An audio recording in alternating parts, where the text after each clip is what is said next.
tous, j'espère que vous allez bien. Ça fait longtemps qu'on ne s'est pas parlé et je suis de retour. Donc, je suis Alex, ou on m'appelle également Agent Veiler. Et au menu aujourd'hui, c'est pas bien compliqué. On va parler de sport. On est en finale de la Coupe Stanley. Qui l'aurait cru? Le Canadien de Montréal en finale de la Coupe. Et je suis là pour analyser les forces et faiblesses en présence et vous faire ma prédiction. Donc sur ce, j'espère que vous allez apprécier la vidéo. Et on se voit dans les prochains instants.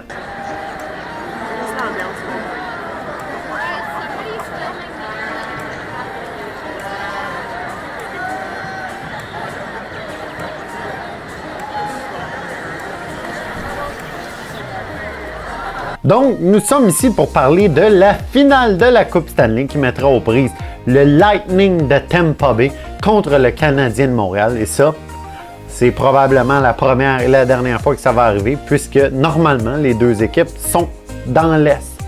Donc, d'un côté, oui, on a le Lightning de Tampa Bay qui était probablement une des équipes favorites pour se rendre jusqu'en finale de la Coupe Stanley. Et de l'autre, le Canadien de Montréal qui est entré en série avec le moins de points de toutes les équipes qualifiées. Imaginez-vous, il y a des équipes qui n'ont pas fait les séries qui ont eu plus de points que le Canadien de Montréal. Donc tout d'abord, si on regarde offensive par offensive, plusieurs vont dire que le Lightning ont une offensive très profonde. Moi, je suis un peu moins de cet avis. Je crois que le Lightning de Tampa Bay au niveau offensif, si on regarde juste le groupe d'attaquants, ont 3 attaquants qui peuvent changer une partie.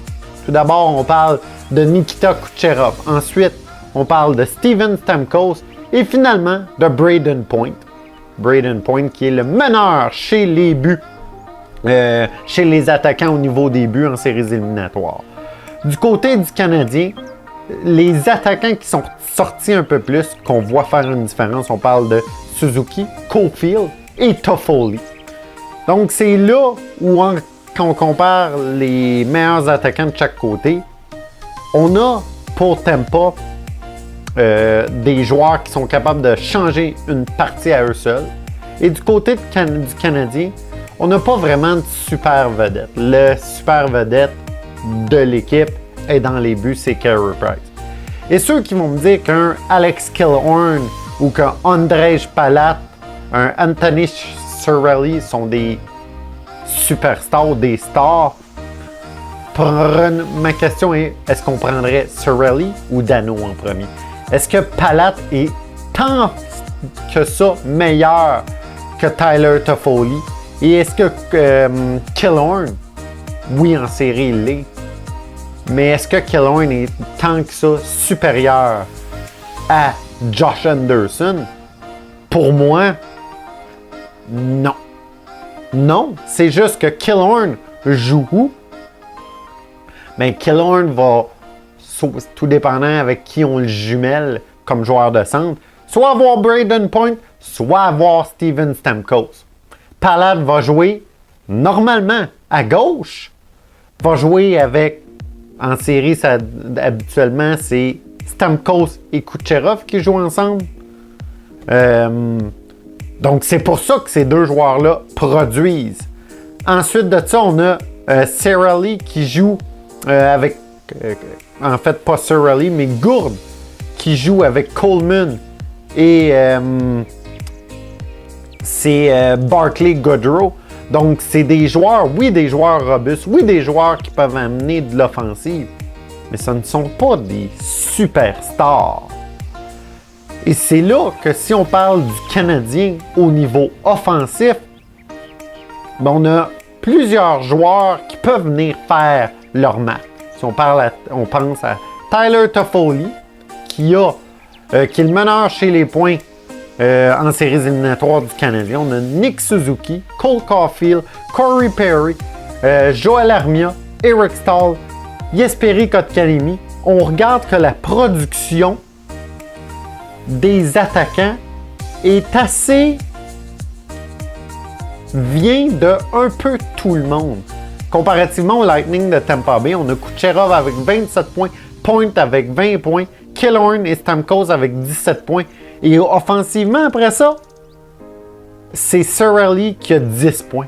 Donc, c'est tout cette offensive-là est principalement basée sur 3 joueurs, mais 3 excellents joueurs pour Tampa. Et du côté de Montréal, ça vient d'un peu tout le monde. Après ça, et c'est pour ça qu'au niveau offensif, et pour moi, la question, c'est même pas rendu là.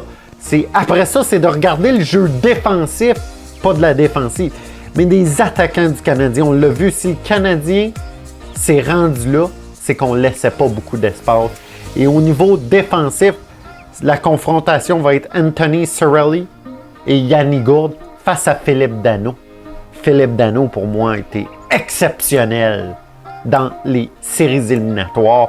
Quand il était sur la patinoire, oui, offensivement, peu produit, mais défensivement, avec l'aide des défenseurs du Canadien, on laissait peu d'espace du côté de Danault. Et quand Jake Evans était en santé, c'était la même chose. On avait 2 trios qui, défensivement, étaient capables de laisser aucun espace.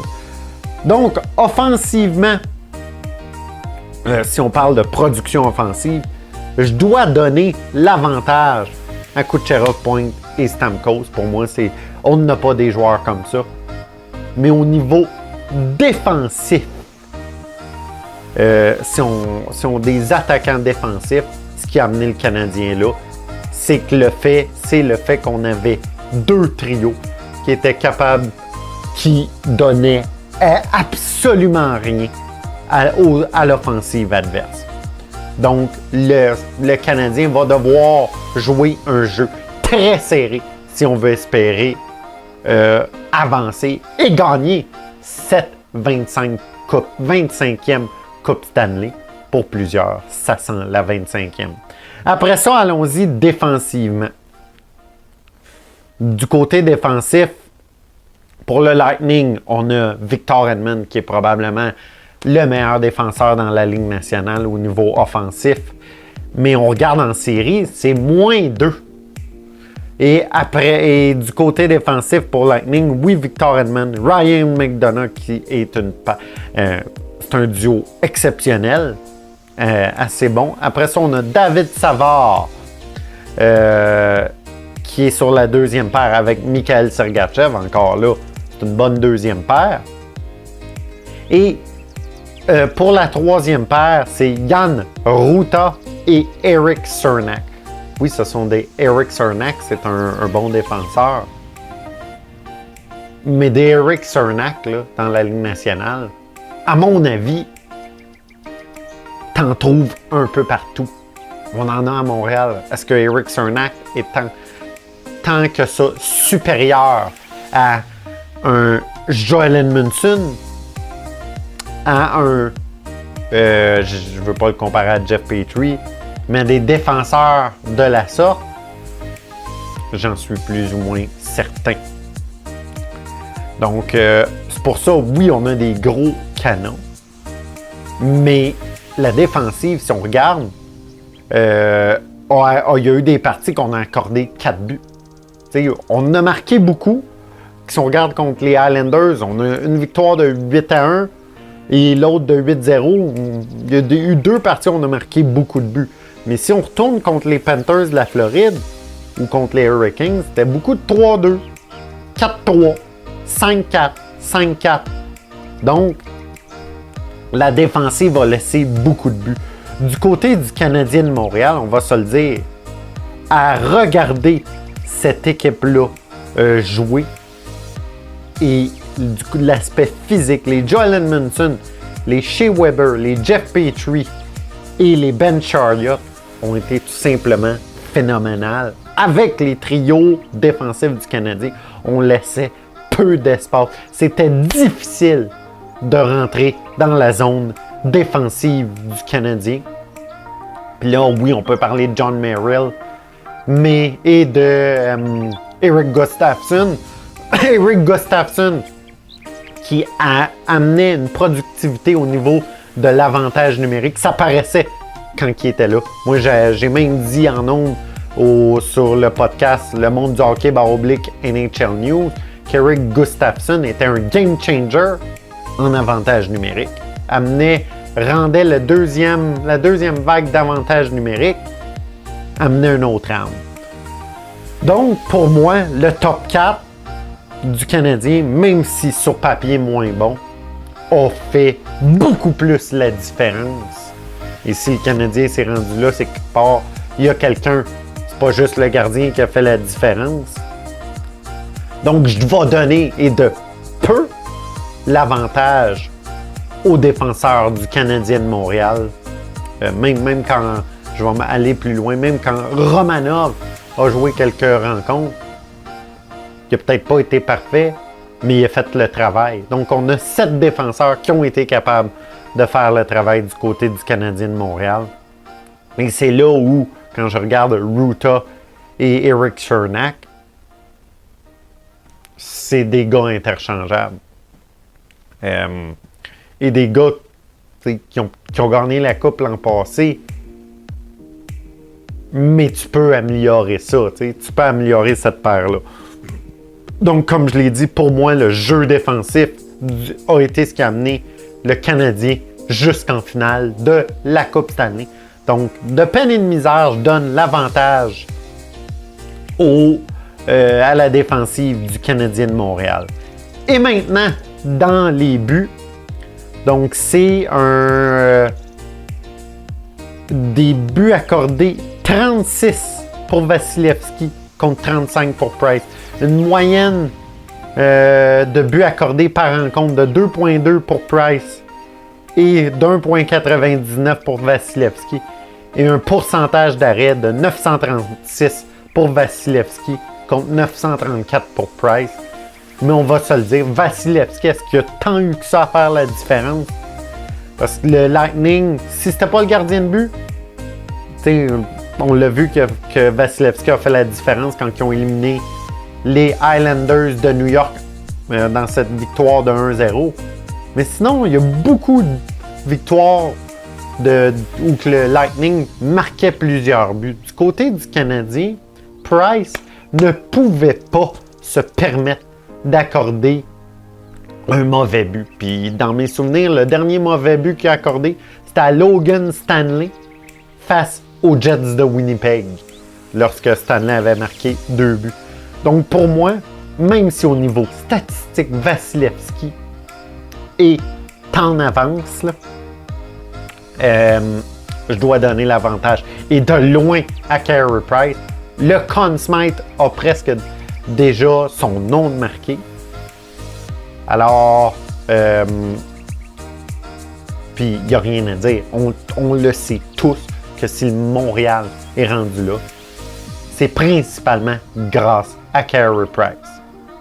Alors maintenant, après ça, on a les entraîneurs. Facilement, on peut donner l'avantage à John Cooper, qui l'a gagné la Coupe Stanley. Et du côté du Canadien, on a Luke Richardson et Dominique Ducharme. C'est des entraîneurs recrues. On peut parler d'expérience. Le Lightning, avantage au Lightning qui ont gagné l'an passé. Mais on a des joueurs qui l'ont gagné, des Stahl, des Perry, qui en veulent une autre. Price et Weber, ils la veulent. Ça fait 16 et 14 ans qu'ils sont dans la ligue. Donc le Canadien a cette fin-là de gagner cette 25e Coupe Stanley. Et je vais résumer avant de vous donner ma prédiction. Donc, avantage pour moi, oui, le Lightning a une offensive beaucoup plus forte à cause de 3 joueurs, Kucherov, Stamkos et Point. Défensivement, la défensive du Canadien, pour moi, a été supérieure.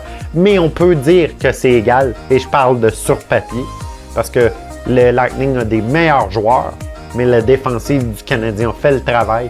Et dans les buts, avantage à Carey Price, même si au niveau statistique, Vasilevskiy a de peine et de misère des meilleurs stats.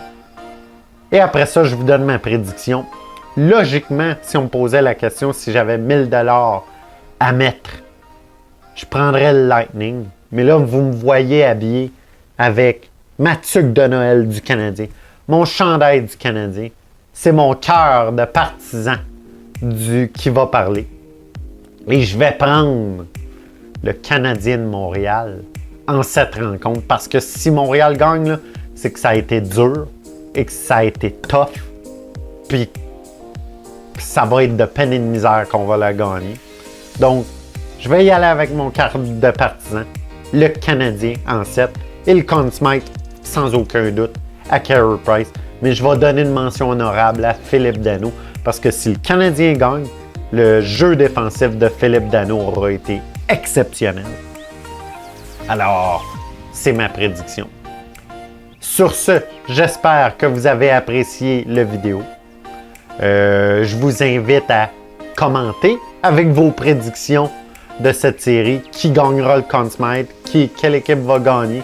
Et faites donc l'exercice avec moi. Si vous aviez un 1000 $ à mettre, sur quelle équipe le miseriez-vous dans cette série-là? 1000 $, c'est quand même beaucoup d'argent. Comme j'ai dit, commentaires, on s'abonne à la chaîne, ça m'aiderait beaucoup. Et on partage. Tout le monde qui vont le regarder, qui vont partager, ça va m'aider.